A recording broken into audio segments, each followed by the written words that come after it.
Stilling, that night after dinner, had surpassed himself. He always did, Rayford reflected, when the small fry from Highfield came to dine. He, Cobham Stilling, who had to find his bearings and keep to his level in the big heedless ironic world of New York, dilated and grew vast in the congenial medium of Highfield. The Red House was the biggest house of the Highfield summer colony, and Cobham Stilling was its biggest man. No one else within a radius of 100 miles, on a conservative estimate, had as many horses, as many greenhouses, as many servants, and assuredly no one else had 3 motors and a motorboat for the lake. The motorboat was Stilling's latest hobby, and he rowed, or steered, it in and out of the conversation all the evening, to the obvious edification of every one present save his wife and his visitor, Austin Rayford. The interest of the latter too, who, from opposite ends of the drawing-room, exchanged a fleeting glance when Stilling again launched his craft on the thin current of the talk. The interest of Mrs. Stilling and Rayford had already lost its edge by protracted contact with the subject. But the dinner guests, the rector, Mr. Swordsley, his wife, Mrs. Swordsley, Lucy and Agnes Granger, their brother Addison, and young Jack Emerton from Harvard, were all, for divers reasons, stirred to the proper pitch of feeling. Mr. Swordsley, no doubt, was saying to himself, "If my good parishioner here can afford to buy a motorboat, in addition to all the other expenditures which an establishment like this must entail, I certainly need not scruple to appeal to him again for a contribution for our Galahad Club." The Granger girls, meanwhile, were evoking visions of lakeside picnics, not unadorned with the presence of young Mr. Emerton, while that youth himself speculated as to whether his affable host would let him, when he came back on his next vacation, learn to run the thing himself, and Mr. Addison Granger, the elderly bachelor brother of the volatile Lucy and Agnes, mentally formulated the precise phrase in which, in his next letter to his cousin Professor Spildyke of the University of East Latmos, he should allude to our last delightful trip in my old friend Cobham Stilling's $10,000 motor launch. For East Latmos was still in that primitive stage of culture on which 5 figures impinge. Isabel Stilling, sitting beside Mrs. Swordsley, her beads slightly bent above the needlework with which on these occasions it was her old-fashioned habit to employ herself. Isabel also had doubtless her reflections to make. As Rayford leaned back in his corner and looked at her across the wide flower-filled drawing-room, he noted, first of all, for the how many hundredth time, the play of her hands above the embroidery frame, the shadow of the thick dark hair on her forehead, the lids over her somewhat full gray eyes. He noted all this with a conscious deliberateness of enjoyment, taking in unconsciously, at the same time, the particular quality in her attitude, in the fall of her dress and the turn of her head, which had set her for him, from the first day, in a separate world. Then he said to himself, "She is certainly thinking, where on earth will Cobham get the money to pay for it?" Stilling, cigar in mouth and thumbs in his waistcoat pockets, was impressively perorating from his usual dominant position on the hearthrug. "I said, if I have the thing at all, I want the best that can be got. That's my way, you know, Swordsley. I suppose I'm what you'd call fastidious. Always was, about everything from cigars to wom." His eye met the apprehensive glance of Mrs. Swordsley, who looked like her husband with his clerical coat cut slightly lower. "So I said, if I have the thing at all, I want the best that can be got. Nothing makeshift for me, no second best. I never cared for the cheap and showy. I always say frankly to a man, if you can't give me a first-rate cigar, for the Lord's sake let me smoke my own." He paused to do so. "Well, if you have my standards, you can't buy a thing in a minute.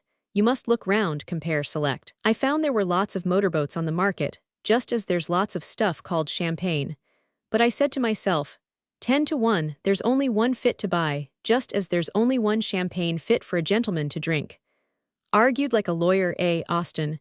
He tossed this to Rayford. "Take me for one of your own trade, wouldn't you? Well, I'm not such a fool as I look. I suppose you fellows who are tied to the treadmill, excuse me, Swordsley, but work's work, isn't it? I suppose you think a man like me has nothing to do but take it easy, loll through life like a woman.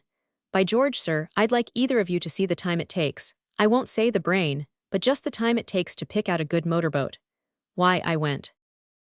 Mrs. Stilling set her embroidery frame noiselessly on the table at her side and turned her head toward Rayford. "Would you mind ringing for the tray?" The interruption helped Mrs. Swordsley to waver to her feet. "I'm afraid we ought really to be going. My husband has an early service tomorrow." Her host intervened with a genial protest. "Going already? Nothing of the sort. Why, the night's still young, as the poet says. Long way from here to the rectory. Nonsense. In our little 20-horse car we do it in 5 minutes, don't we, Belle? Ah, you're walking, to be sure. Stilling's indulgent gesture seemed to concede that, in such a case, allowances must be made, and that he was the last man not to make them. Well then, Swordsley. He held out a thick red hand that seemed to exude beneficence, and the clergyman, pressing it, ventured to murmur a suggestion. What, that Galahad Club again? Why, I thought my wife Isabel, didn't we know? Well, it must have been my mother then. Of course, you know, anything my good mother gives is, well, virtually, you haven't asked her. Sure, I could have sworn, I get so many of these appeals. And in these times, you know, we have to go cautiously. I'm sure you recognize that yourself, Swordsley. With my obligations, here now to show you don't bear malice, have a brandy and soda before you go. Nonsense, man. This brandy isn't liquor, it's liqueur. I picked it up last year in London. Last of a famous lot from Lord St. Oswin's cellar. Laid down here it stood me at, he broke off as his wife moved toward him. Ah yes, of course. Miss Lucy, Miss Agnes, a drop of soda water. Look here, Addison, you won't refuse my tipple, I know. Well, take a cigar, at any rate, Swordsley. And by the way, I'm afraid you'll have to go round the long way by the avenue tonight. Sorry, Mrs. Swordsley, but I forgot to tell them to leave the gate into the lane unlocked. Well, it's a jolly night, and I dare say you won't mind the extra turn along the lake. And by Jove, if the moon's out, you'll have a glimpse of the motorboat. She's moored just out beyond our boathouse, and it's a privilege to look at her, I can tell you. The dispersal of his guests carried Stilling out into the hall, where his pleasantries reverberated under the oak rafters, while the Granger girls were being muffled for the drive, and the carriages summoned from the stables. By a common impulse, Mrs. Stilling and Rayford had moved together toward the fireplace, which was hidden by a tall screen from the door into the hall. Rayford leaned his elbow against the mantelpiece, and Mrs. Stilling stood beside him, her clasped hands hanging down before her. "Have you anything more to talk over with him?" she asked. "No, we wound it all up before dinner. He doesn't want to talk about it any more than he can help." "It's so bad." "No, but this time he's got to pull up." She stood silent, with lowered lids. He listened a moment, catching Stilling's farewell shout, then he moved a little nearer and laid his hand on her arm. "In an hour's." She made an imperceptible motion of assent. "I'll tell you about it then, the keys as usual." She signed another, yes, and walked away with her long drifting step as her husband came in from the hall. He went up to the tray and poured himself out a tall glass of brandy and soda. "The weather is turning queer black as pitch. I hope the Swordsleys won't walk into the lake, involuntary immersion, he'd come out a Baptist, I suppose. What the bishop do in such a case? There's a problem for a lawyer, my boy." He clapped his hand on Rayford's thin shoulder and then walked over to his wife, who was gathering up her embroidery silks and dropping them into her work-bag. Stilling took her by the arms and swung her playfully about so that she faced the lamplight. "What's the matter with you tonight?" "The matter?" she echoed, coloring a little and standing very straight in her desire not to appear to shrink from his touch. "You never opened your lips, left me the whole job of entertaining those blessed people. Didn't she, Austin?" Rayford laughed and lit a cigarette. "There, you see, even Austin noticed it. What's the matter, I say? Aren't they good enough for you? I don't say they're particularly exciting, but hang it, I like to ask them here, I like to give people pleasure." "I didn't mean to be dull," said Isabel. "Well, you must learn to make an effort. Don't treat people as if they weren't in the room just because they don't happen to amuse you. Do you know what they'll think? They'll think it's because you've got a bigger house and more money than they have. Shall I tell you something? My mother said she'd noticed the same thing in you lately. She said she sometimes felt you looked down on her for living in a small house. Oh, she was half joking, of course, but you see, you do give people that impression. I can't understand treating anyone in that way. The more I have myself, the more I want to make other people happy." Isabel gently freed herself and laid the workbag on her embroidery frame. "I have a headache, perhaps that made me stupid, I'm going to bed." She turned toward Rayford and held out her hand. "Good night." "Good night," he answered, opening the door for her. When he turned back into the room, his host was pouring himself a third glass of brandy and soda. "Here, have a nip, Austin. Gad, I need it badly, after the shaking up you gave me this afternoon."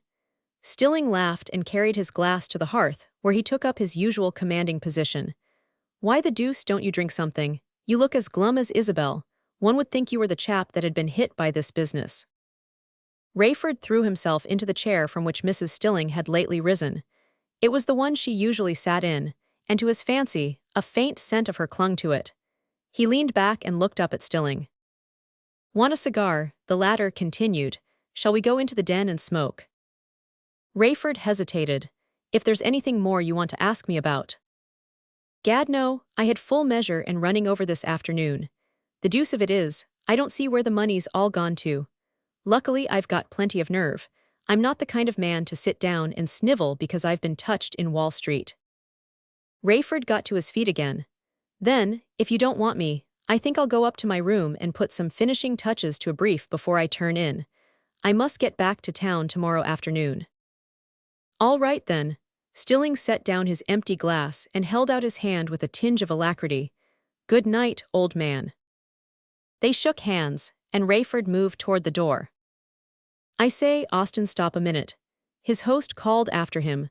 Rayford turned, and the two men faced each other across the hearthrug. Stilling's eyes shifted uneasily. "There's one thing more you can do for me before you leave. Tell Isabel about that loan. Explain to her that she's got to sign a note for it." Rayford in his turn flushed slightly. "You want me to tell her?" "Hang it, I'm soft-hearted, that's the worst of me."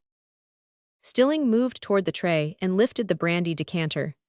"And she'll take it better from you, she'll have to take it from you. She's proud. You can take her out for a row tomorrow morning. Look here, take her out in the motor launch if you like.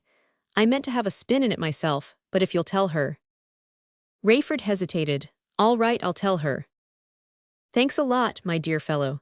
And you'll make her see it wasn't my fault, eh? Women are awfully vague about money, and she'll think it's all right if you back me up." Rayford nodded. "As you please." "And Austin, there's just one more thing. You needn't say anything to Isabel about the other business. I mean about my mother's securities." Said Rayford, pausing. Stilling shifted from one foot to the other. "I'd rather put that to the old lady myself. I can make it clear to her. She idolizes me, you know, and hang it, I've got a good record. Up to now, I mean. My mother's been in clover since I married. I may say she's been my first thought. And I don't want her to hear of this beastly business from Isabel. Isabel's a little harsh at times, and of course this isn't going to make her any easier to live with." "Very well," said Rayford. Stilling, with a look of relief, walked toward the window which opened on the terrace. "Gad, what a queer night. Hot as the kitchen range. Shouldn't wonder if we had a squall before morning. I wonder if that infernal skipper took in the launch's awnings before he went home." Rayford stopped with his hand on the door. "Yes, I saw him do it. She's shipshape for the night." "Good, that saves me a run down to the shore." "Good night then," said Rayford. "Good night, old man, you'll tell her." "I'll tell her." "And mum about my mother," his host called after him. Roman 2.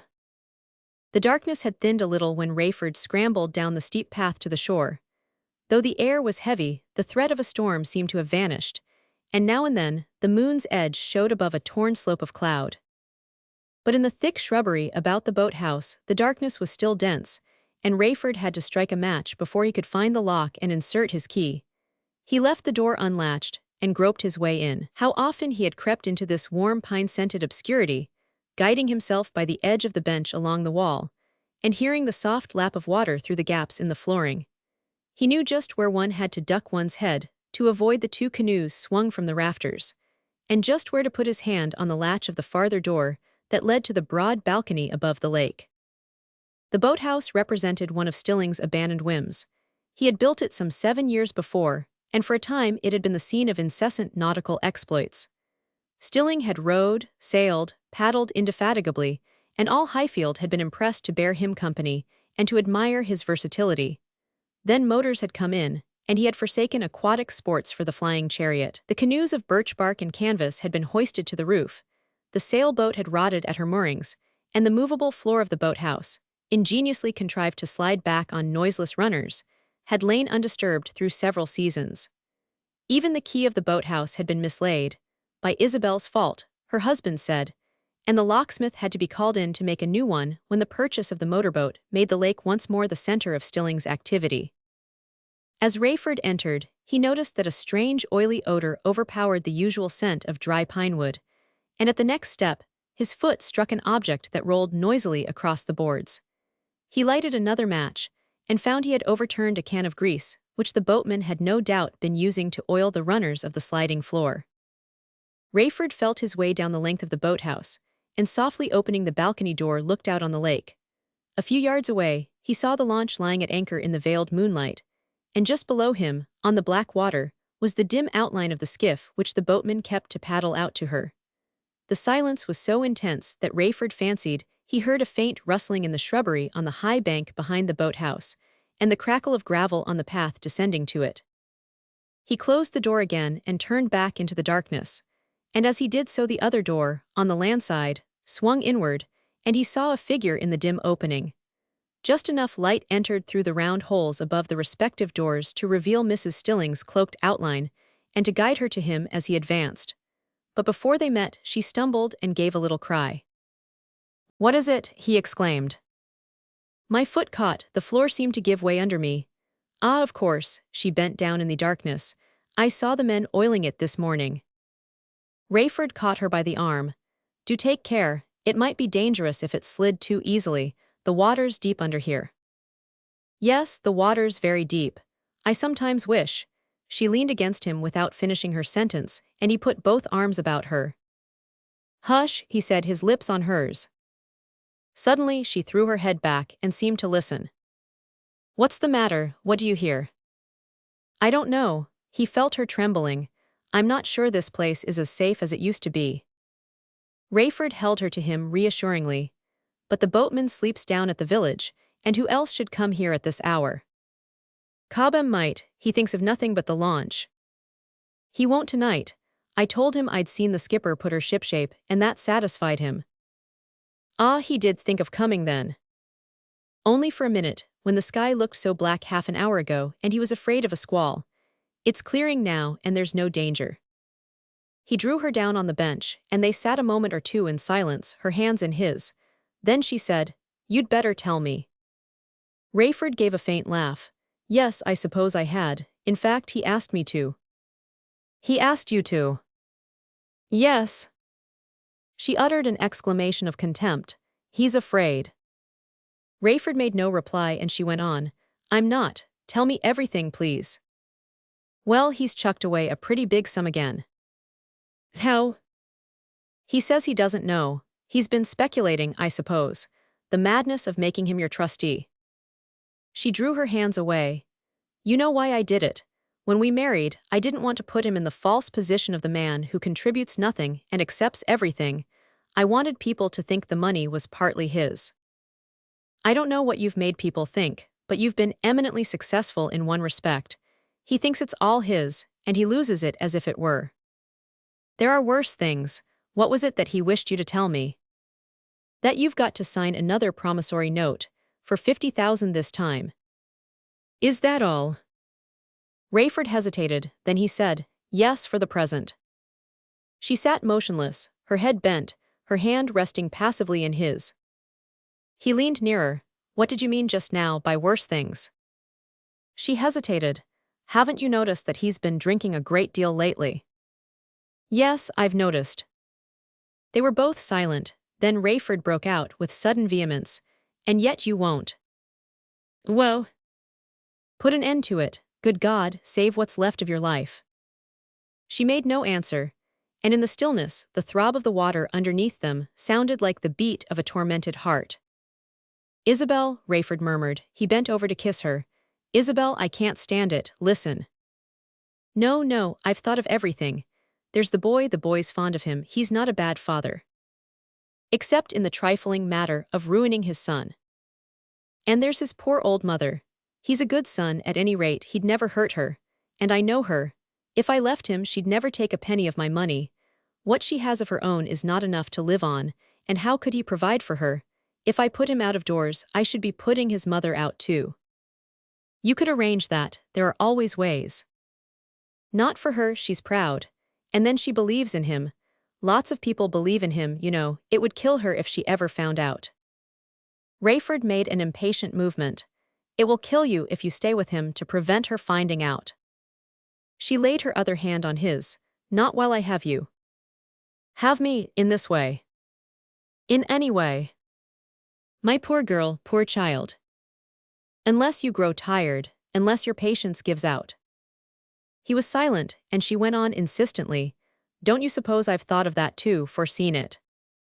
Well, and then, he exclaimed. I've accepted that too. He dropped her hands with a despairing gesture. Then, indeed, I waste my breath. She made no answer, and for a time they sat silent again, a little between them. At length he asked, You're not crying? No.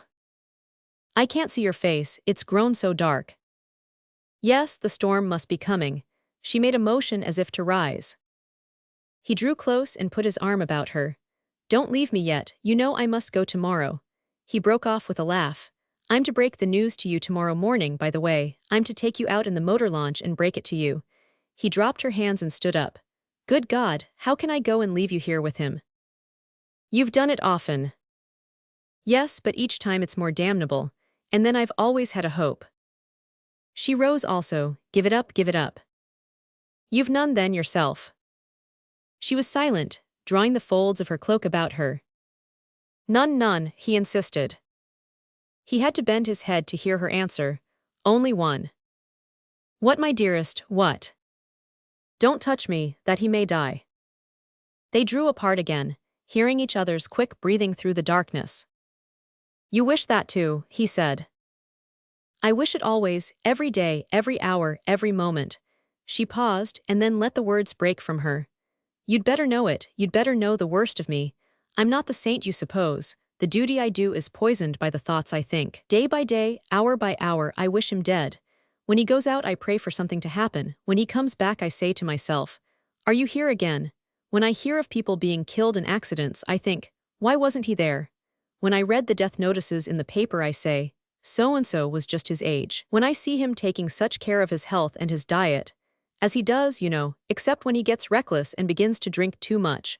When I see him exercising and resting, and eating only certain things, and weighing himself, and feeling his muscles, and boasting that he hasn't gained a pound, I think of the men who die from overwork, or who throw their lives away for some great object, and I say to myself, what can kill a man who thinks only of himself? And night after night, I keep myself from going to sleep for fear I may dream that he's dead. When I dream that, and wake and find him there, it's worse than ever. She broke off with a sob, and the loud lapping of the water under the floor was like the beat of a rebellious heart. There you know the truth, she said. He answered after a pause, People do die. Do they? She laughed. Yes, in happy marriages. They were silent again, and Isabel turned, feeling her way toward the door. As she did so, the profound stillness was broken by the sound of a man's voice trolling out unsteadily the refrain of a music hall song. The two in the boathouse darted toward each other with a simultaneous movement, clutching hands as they met. He's coming, Isabel said. Rayford disengaged his hands. He may only be out for a turn before he goes to bed. Wait a minute, I'll see. He felt his way to the bench, scrambled up on it, and stretching his body forward managed to bring his eyes in line with the opening above the door. It's as black as pitch, I can't see anything. The refrain rang out nearer. Wait, I saw something twinkle, there it is again. It's his cigar, it's coming this way down the path. There was a long rattle of thunder through the stillness. It's the storm, Isabel whispered. He's coming to see about the launch. Rayford dropped noiselessly from the bench, and she caught him by the arm. Isn't there time to get up the path and slip under the shrubbery? No, he's in the path now, he'll be here in 2 minutes, he'll find us. He felt her hand tighten on his arm. You must go in the skiff then, it's the only way. And let him find you, and hear my oars. Listen, there's something I must say. She flung her arms about him, and pressed her face to his. Isabel, just now I didn't tell you everything. He's ruined his mother, taken everything of hers too, and he's got to tell her, it can't be kept from her. She uttered an incredulous exclamation, and drew back. Is this the truth? Why didn't you tell me before? He forbade me, you were not to know. Close above them, in the shrubbery, Stilling warbled. Nita Juanita. Ask thy soul if we must part. Rayford held her by both arms. Understand this, if he comes in, he'll find us, and if there's a row, you'll lose your boy. She seemed not to hear him. You, he'll kill you, she exclaimed. Rayford laughed impatiently and released her, and she stood shrinking against the wall, her hands pressed to her breast. Rayford straightened himself, and she felt that he was listening intently. Then he dropped to his knees and laid his hands against the boards of the sliding floor. It yielded at once, as if with a kind of evil alacrity, and at their feet they saw, under the motionless solid night, another darker night that moved and shimmered. Rayford threw himself back against the opposite wall, behind the door. A key rattled in the lock, and after a moment's fumbling the door swung open. Rayford and Isabel saw a man's black bulk against the obscurity. It moved a step, lurched forward, and vanished out of sight. From the depths beneath them there came a splash and a long cry. Go, go, Rayford cried out, feeling blindly for Isabel in the blackness. Oh, she cried, wrenching herself away from him. He stood still a moment, as if dazed. Then she saw him suddenly plunge from her side, and heard another splash far down, and a tumult in the beaten water. In the darkness, she cowered close to the opening, pressing her face over the edge, and crying out the name of each of the two men in turn. Suddenly she began to see. The obscurity was less opaque, as if a faint moon pallor diluted it. Isabel vaguely discerned the two shapes struggling in the black pit below her. Once she saw the gleam of a face. She glanced up desperately for some means of rescue, and caught sight of the oars ranged on brackets against the wall. She snatched down the nearest, bent over the opening, and pushed the oar down into the blackness, crying out her husband's name. The clouds had swallowed the moon again, and she could see nothing below her, but she still heard the tumult in the beaten water. Kabam, she screamed. As if in answer, she felt a mighty clutch on the oar, a clutch that strained her arms to the breaking point as she tried to brace her knees against the runners of the sliding floor. Hold on. A voice gasped out from below, and she held on with racked muscles, with bleeding palms, with eyes straining from their sockets, and a heart that tugged at her as the weight was tugging at the oar. Suddenly the weight relaxed, and the oar slipped up through her lacerated hands. She felt a wet body scrambling over the edge of the opening, and Stilling's voice, raucous and strange, groaned out close to her. God, I thought I was done for. He staggered to his knees, coughing and sputtering, and the water dripped on her from his streaming clothes. She flung herself down, again, straining over the pit. Not a sound came up from it. Austin, quick, another oar, she shrieked. Stilling gave a cry. My God, was it Austin? What in hell, another oar? No, untie the skiff, I tell you, but it's no use, nothing's any use. I felt him lose hold as I came up. After that she was conscious of nothing till, hours later, as it appeared to her, she became dimly aware of her husband's voice. High, hysterical, and important, haranguing a group of scared lantern-struck faces that had sprung up mysteriously about them in the night. Poor Austin, poor Rayford, terrible loss to me, mysterious dispensation. Yes, I do feel gratitude, miraculous escape, but I wish old Austin could have known that I was saved.